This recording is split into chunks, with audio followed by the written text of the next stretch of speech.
आदमी क्यों छोटा रह जाता है? क्योंकि उसके अगल और बगल वाले लोग उसको बार बार एहसास दिलाते रहते हैं कि भैया तू तो छोटा ही रहेगा। अगर आपको जिंदगी में बहुत आगे जाना है तो 2-4 लोग अपने साथ रखिए और अपने बारे में अपने अगल और बगल वाले लोगों को बुरा बोलने मत दीजिए, गलत बोलने मत दीजिए, क्योंकि बोलने का बहुत प्रभाव होता है। जिंदगी में इस बात को याद रखिए, अगर एक अच्छा आदमी 5-6 बुरे लोगों से घिरा है तो उस अच्छे आदमी का बुरे बनने की संभावना बहुत ही ज्यादा है। और आप जानते कई बार मोहब्बत भी होती नहीं है, लोग करवा देते हैं। तुम्हें ही देख रही थी भैया वो, सच में। अब आप देखो, कोरोना में बहुत से लोग कोरोना से नहीं मरे, बहुत लोग तो डर के मर गए और मरने के वक्त सारा पाप याद आता है, राइट। एक बड़ी इंटरेस्टिंग स्टोरी सुनाता हूँ। एक प्रोफेसर साहब थे और एक फिलोसफर थे, दोनों बहुत अच्छे दोस्त थे। प्रोफेसर साहब कॉलेज में पढ़ाते थे और जो फिलोसफर थे वो दार्शनिक थे, लेकिन बचपन के दोस्त होने की वजह से दोनों एक साथ पले बढ़े। एक दिन उन दोनों के अंदर बोलने को लेके बहस हो गई कि क्या बोलने का कुछ असर होता है या नहीं होता। प्रोफेसर साहब ने कहा कि बोलने से कोई भी असर नहीं होता, सब बेकार की बातें हैं, लोग क्या बोल रहे हैं उससे क्या ही होता है। फिलोसफर ने कहा बिल्कुल होता है, बोलने का बहुत ज्यादा प्रभाव होता है। प्रोफेसर साहब ने कहा कि अच्छा आदमी जैसे भी माहौल में रहे वो अच्छा ही रहेगा। फिर फिलोसफर ने कहा कि आपकी बात तो ठीक है, लेकिन वो असल में कितना अच्छा है इससे भी तो फर्क पड़ता है, वो कितना पॉजिटिव है इस बात से भी तो फर्क पड़ता है। हर बंदा थोड़ी उतने पॉजिटिव हायर लेवल पे है।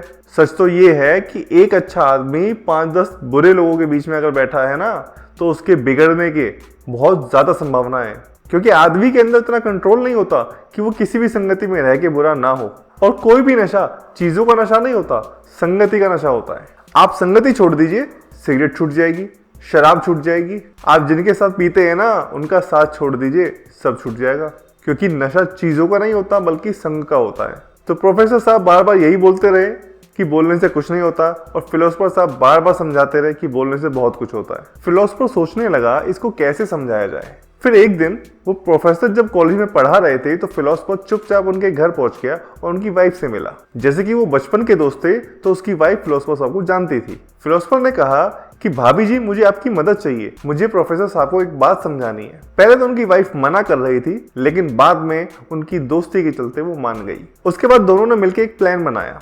फिर नेक्स्ट दिन प्रोफेसर साहब सो के उठे जैसे कि वो हर बार उठते थे, एंड उनकी वाइफ चाय बना के लाई जैसे कि वो हर बार लाती थी। लेकिन इस बार जब वाइफ आई तो उसने उनको देख के बोला, आपकी आंख थोड़ी लाल लाल लग रही है, आपकी तबीयत ठीक है ना? प्रोफेसर साहब तुरंत उठ के शीशे के सामने गए, अपनी आंख को देखा अच्छे से और बोला, अरे तू पागल है क्या, सही तो है बिल्कुल।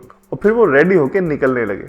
उनके गार्डन में एक माली था, वो भी बहुत पुराना था और सालों से रोज उनको राम राम करता था। इस बार जैसे ही उन्होंने राम राम किया तो माली ने कहा, प्रोफेसर साहब आपकी तबीयत ठीक है ना, आपकी आंख थोड़ी लाल लग रही है। अब प्रोफेसर को तुरंत याद आया कि वाइफ ने भी तो सुबह टोका था, लेकिन उन्होंने बोला, अरे नहीं नहीं मैं ठीक हूँ, और वो चल पड़े। प्रोफेसर साहब रोज एक जगह जाके चाय पिया करते थे और उनके दोस्त की दोस्ती उस चाय वाले के साथ भी बेहतरीन थी, उसने भी उसको समझा रखा था। अब जैसे ही उस दुकान पे जाके प्रोफेसर साहब ने उस चाय वाले से चाय मांगी तो वो चाय वाला बोला, प्रोफेसर साहब आपकी तबीयत ठीक है ना, आपकी आंख जरा लाल लाल सी लग रही है। इस बार प्रोफेसर साहब कुछ नहीं बोले और धीरे धीरे चाय पीते पीते सोचने लगे कि पहले वाइफ ने बोला, फिर माली ने बोला, अब ये चाय वाला भी बोल रहा है, कुछ तो गड़बड़ है। अब धीरे धीरे उनको सच में तबीयत खराब लगने लगी, थोड़ा सर भारी भारी लगने लगा, शरीर भारी लगने लगा। फिर जब वो उठ के चलने लगे तो उनको सच में लगने लगा कि मैं बीमार सा लग रहा हूँ, कुछ कमजोरी सी लग रही है। अब प्रोफेसर साहब धीरे धीरे कॉलेज के गेट तक पहुंचे। कॉलेज के गेट पे गेट कीपर खड़ा था, एंड आप जानते हैं फिलोसफर साहब ने उनसे भी सेटिंग कर ली थी। जैसे ही प्रोफेसर साहब गेट के पास पहुंचे, गेट कीपर ने उनको पकड़ लिया और ले जाके जबरदस्ती बेंच पे लिटा दिया और बोलने लगे कि अरे सर आपकी तबीयत ठीक है ना, अभी आप गिरने ही वाले थे। अब तो भैया प्रोफेसर साहब सच में कांपने लग गए, उनको बुखार भी आ गया। उसके बाद पेड़ के पीछे छुपा हुआ फिलोसफर बाहर आया और हंसने लगा और बोला कि भैया ये सब मेरी सेटिंग थी और आज आप देखो, अब तो आप सच में बीमार लग रहे हो। जैसे ही फिलोसफर ने प्रोफेसर साहब का हाथ पकड़ा तो उसको तो बुखार भी फील होने लगा। अब वो हंसते हुए बोले, प्रोफेसर साहब अभी तक तो लोगों ने आपको झूठ बोला था, लेकिन अब वाकई में आपकी तबीयत खराब हो गई है, अब तो आपको सच में दवाई लेनी पड़ेगी। तो दोस्तों ऐसे हमने जाना कि बोलने का कितना प्रभाव होता है। जिंदगी में इस बात को याद रखिएगा कि आपके अगल और बगल में रहने वाले लोग मजाक में भी आपके बारे में कुछ भी नेगेटिव ना बोल पाए।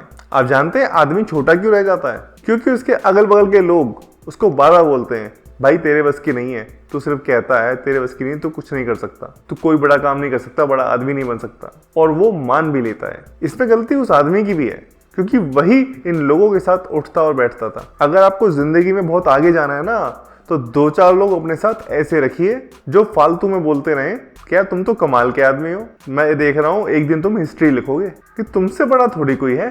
उन लोगों की यही बातें उस आदमी को बड़ा बनाती हैं। आपको क्या लगता है कोई लीडर अकेले लीडर बन जाता है? नहीं, उसके पास 10 लोग होते हैं जो बार बार उसको बोलते हैं कि सर आपसे मिलता हूं तो मुझे फ्यूचर का सीएम नजर आता है। वही लोग उसको पुश करते हैं।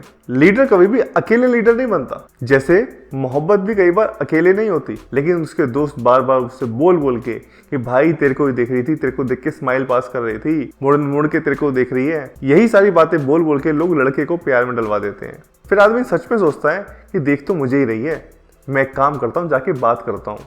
और कभी कभी ना लीडर भी खुद लीडर नहीं बनना चाहता, वही 4 लोग उसको मिलकर लीडर बना देते हैं। बोलते हैं कि सर आप इलेक्शन में खड़े हो जाओ एक बार, पूरा गांव आपके साथ है। और आदमी खड़ा हो भी जाता है, 2-3 बार तो हार भी जाता है, पर वो 10 लोग बार बार बोलते रहते हैं कि आप ही जीतोगे सर, आप जीतोगे, पक्की बात है। और 2-4 रिजेक्शन के बाद एक दिन वो भी आता है जब वो जीत जाता है। तब वही लोग बोलते हैं अरे भैया हमने तो पहले ही कहा था कि आप जीतोगे, पक्का आप जीतोगे, आप जीतने के लिए बने हुए हो। तो दोस्तों आप भी अपने साथ ऐसे ही लोगों को रखिए। अगर आपको लगता है कि आपके आसपास कोई नेगेटिव लोग हैं तो मुझे कमेंट में लिख के बताइए कि कैसे लोग आपके आसपास हैं। मिलते हैं फिर नेक्स्ट वीडियो में।